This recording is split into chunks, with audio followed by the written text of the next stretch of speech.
جارتي البدوية قالت لي اعصري الليمون على الموز، وعمري في حياتي ما كنت اتخيل ابدا ان من موزة واحدة بس وكمان نص ليمونة ممكن كنت يحصل معايا كل ده. انا عارفة ان انتي ما شفتيش الوصفة دي قبل كده ولا حتى جربتيها، وكمان اول مرة تشوفيها، بس انا عاوزاكي دلوقتي حالا تقومي تطبقيها، وقبل ما هتقفلي الفيديو هتشوفي النتيجة. طب ما يلا بينا نشوف الطريقة، بس اتمنى ان هي لو عجبتكم بقى ما تبخلوش علينا بلايكاتكم الحلوة، وكمان بقى يشرفني ويسعدني انكم تشتركوا معايا في قناتي وصفة وطبخة مع لولا. انا كل اللي انا محتاجاه له النهارده صوبع موز، اي موز متوفر عندك، ونص عصير ليمونه. اوعي تفتكري ان انا هرمي القشر، لان قشر الموز ده هفضل العمر كله اقول لكم ان هو كنز، وكنز كبير جدا محدش يحس بيه غير اللي يشوف النتيجه بتاعته. فانا هاخد كده الموزه زي ما انتوا شايفين، وهبدأ بقى ان انا اسيب القشر على جنب، لاني مش هرميه، انا هستخدمه واستخداماته هتشوفوها قدام عينيكم. ويفضل كمان لو الموز بتاعكم ده كان مستوي، يعني ما يكونش اخضر، هتكون النتيجة افضل وافضل كمان. هاخد بقى الموز وهبدأ ان انا اقطعه لشرايح زي ما انتوا شايفين بالطريقة دي كده،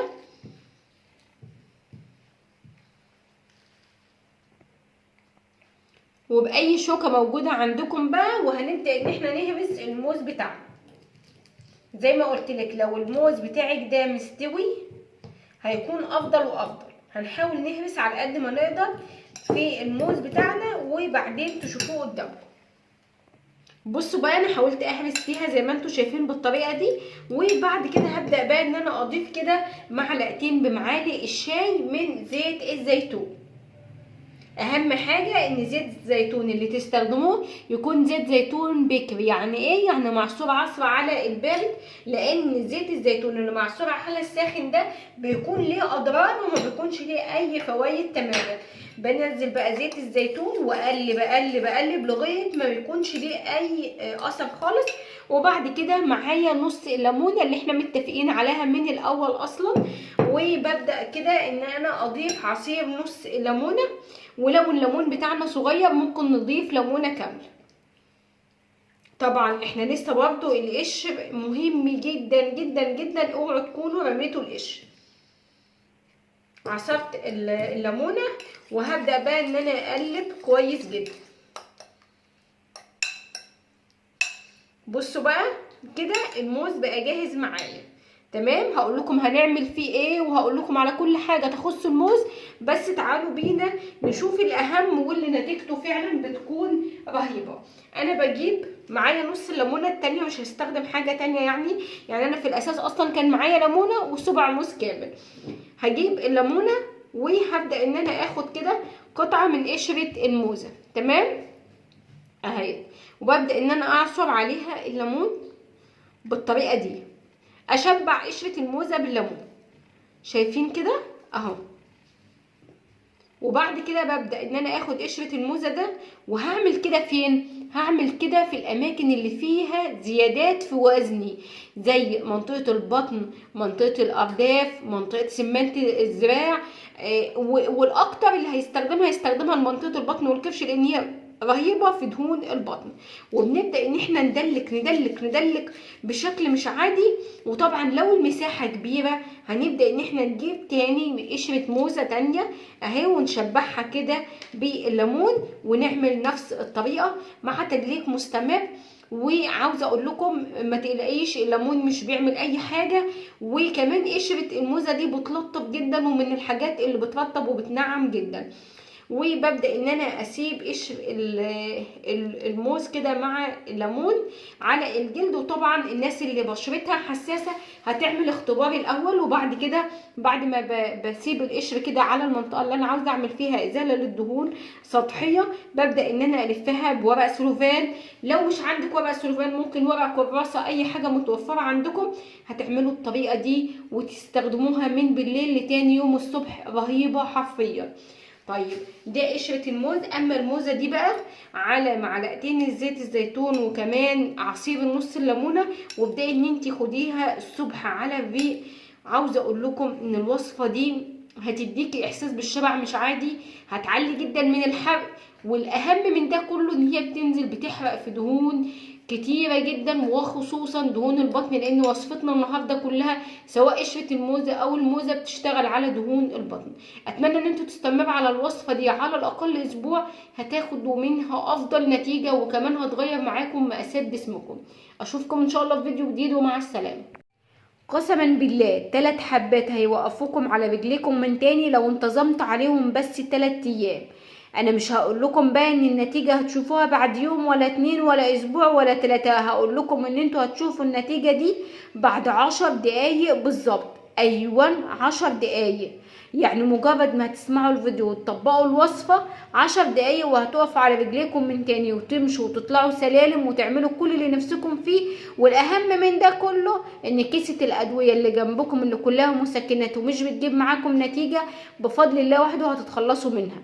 فيلا بينا نشوف وصفتنا هي هتكون عبارة عن ايه، وايه هي ال3 حبات الكنز اللي لازم نلحق ونشوفهم هم ايه وناخدهم، واللي كمان هيخلصونا من كل الادويه دي. بس اتمنى لو الفيديو بتاعي عجبكم ما تبخلوش علينا بلايكاتكم الحلوه، كمان يشرفني ويسعدني وتاج على راسي كمان انكم تشتركوا معايا في قناتي وصفه وطبخه مع لولا.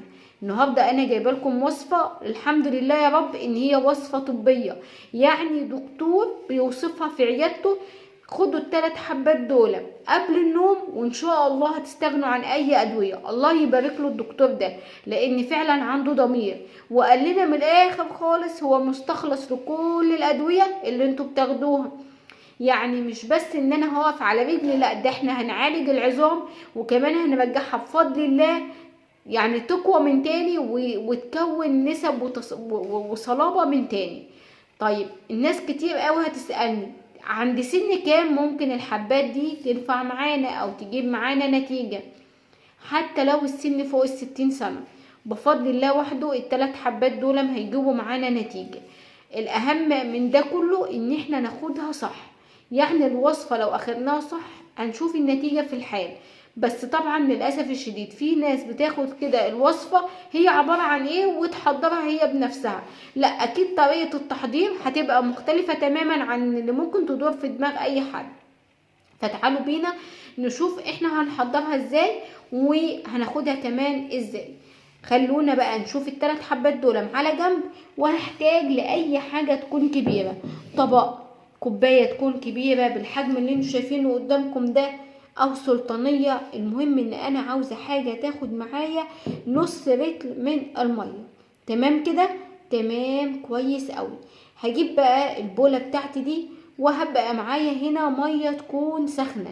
مية سخنة يعني ايه مية سخنة؟ يعني المية دي انا غليتها وسبتها دقيقتين 2 بعد ما غلت تهدى معايا.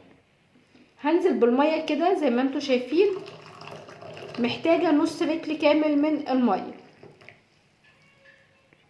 وعلى المية المغلية دي بقى هبدأ ان انا اضيف كده معلقة صغيرة من معالق الشاي من الجنزبيل. ده جنزبيل بودر انا بجيبه من عند العطار وده بيكون شكله. وهبدأ بقى ان انا اضيفه على المية واقلبه كويس جدا مع المية المغلية بتاعتي زي ما انتوا شايفين بالطريقة دي. تمام اوي كده. واتاكد بقى ان الجنزبيل داب، وعشان تتاكدي ان الجنزبيل بتاعك داب هتلاقي ان معادش فيه شوايب وكمان لون الميه بتاعتك غير تماما بالطريقه دي. هبدا بقى ان انا اجيب هنا اي طبق يكون موجود عندي واغطي بيه الميه بالجنزبيل علشان هنبدا نجيب ال3 حبات بتوعنا. هنغطيهم وهنبدأ بقى ان احنا نجيب ال3 حبات. وال3 حبات الكنز اللي معانا النهاردة هم عبارة عن حبات البلح، سواء كان بلح احمر او بلح اصفر او بلح تمر او اي نوع من انواع البلح. بس لو احنا في الوقت اللي احنا فيه ده والبلح ده موسمه متوفر معانا يبقى اكيد هو اللي هيكون الافضل. تمام كده. وهقول لكم ليه دلوقتي وايه هي الانزيمات الموجوده فيه، وازاي ان هو خلاصه كل الادويه اللي احنا بناخدها اصلا كمسكنات او اللي هي كمقويات للعظام. طيب احنا هنستخدم البلح ده ازاي؟ هناكله هنشربه؟ انا هقول لكم على كل حاجه بالتفصيل. انا اول حاجه انا استخدمت اي نوع من البلح زي ما اتفقنا، وانا مش هستخدم بس البلح، لا انا هستخدم البلح والنوى، كل حاجه في البلح انا مش هرميها. طبعا البلح بتاعي ده انا غسلاه كويس جدا بالشكل ده كده، يعني لازم نتاكد ان احنا هنغسله لان خلاص احنا هناخد الخلاصه بتاعته. النوايا طبعا مش هرميها، وهنبدا بقى ان احنا نقطع البلح ده على قد ما نقدر صغير قوي. عارفين لو انت عندك كبه او مصحنه ممكن كمان تصحنيه، هيكون افضل وافضل كمان. انا بقى ايه، هقطعه كده صغير زي ما انتوا شايفين على قد ما اقدر، عشان انا عاوزاه اخد كل الفايده اللي موجوده فيه. نكمل بقى تقطيع البلح كله بنفس الطريقه دي بالظبط، وزي ما اتفقنا ان هو اي نوع من البلح. طيب لو هو تمر برضو هنمسك التمر وهنقطعه، ان هو ان احنا هنقسمه برضو لجزيئات صغيره، لان هقول لكم دلوقتي احنا محتاجينه في ايه وهنعمل بيه. كمان النواه دي مهمه جدا ومش هنرميها ابدا.